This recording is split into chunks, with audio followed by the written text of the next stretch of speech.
Libuan ka mga netizens sa napakomment og sana all sa viral post sa usa ka batan-ong mirigalo og halapad nga luna sa yuta sa iyang uyab. Ang luna dunay gilapdon nga kapin sa 60,000 square meters nga nahimutang sa isla sa Camotes. Kinirigalo ni Christopher Villanueva sa iyang uyab nga si Danica Misterio alang sa pagsaulog sa ika-8-year anniversary isip manag-uyab.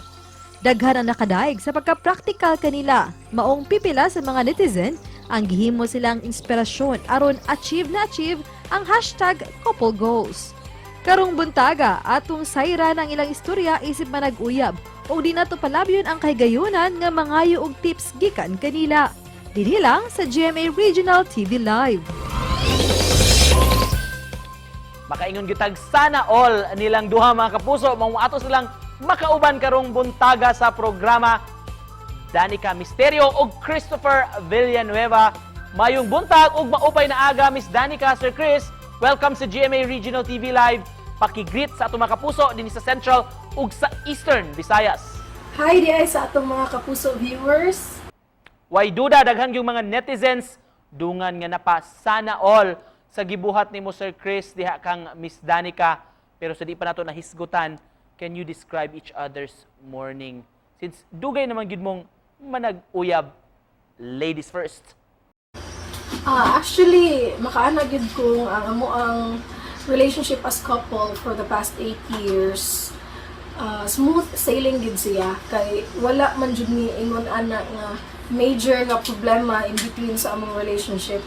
Tuod man you know each other really well na gyud.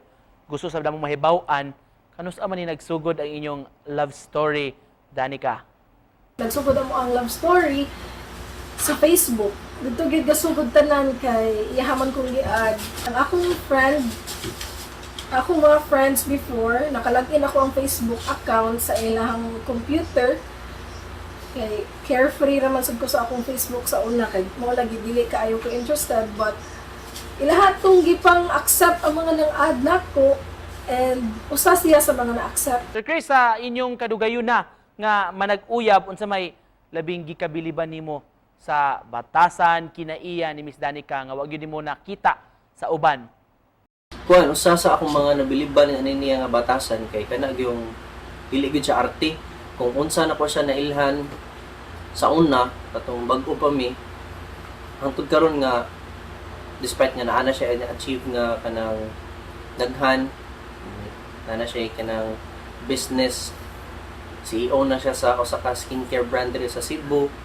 Wala gyud pud siya arte kanang kuan gyud mangaon mi sa gawas. Wala arte mukaon ra mi sa pungko-pungko kanang usual na mga kananan kanang mga quick sa mga balut, karinderya kana mo ginay mga ganahan nga kanang kan-ana mo. Alright, this time atong hisgutan katong ni viral nga post sa gibuhat nimo nga surprise gyud Christopher kang Danica. Unsa may labing una nimong reaksyon dihang nabaw-an nimo ang sorpresa niya? Wala na kaayo ko na shock ani niya kay from the very beginning, since first year pa namo kuan na gyud ni siya, generous na gyud ni siya, and ever since nga nagkakami halos every month bisag mansari na mo mukuan gyud ni siya muhatag gyud siya og anything kay para ako mao gyud iyang love language.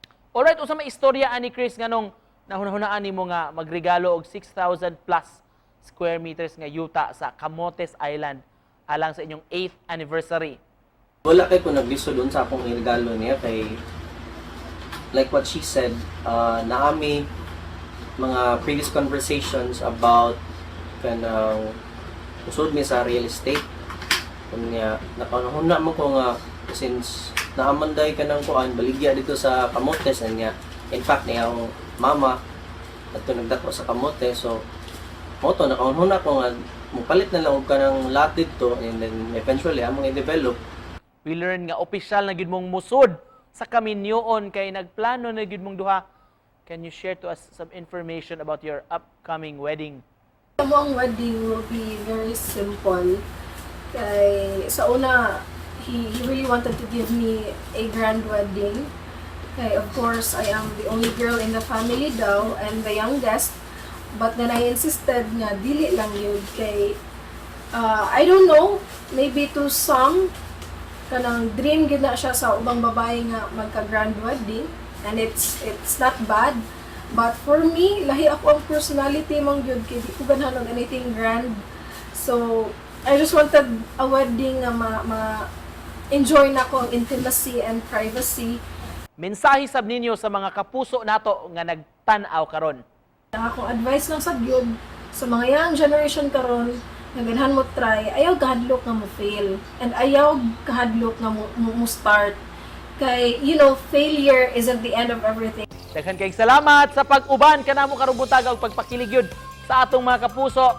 Mga kapuso, Danica Misterio ug Chris Villanueva.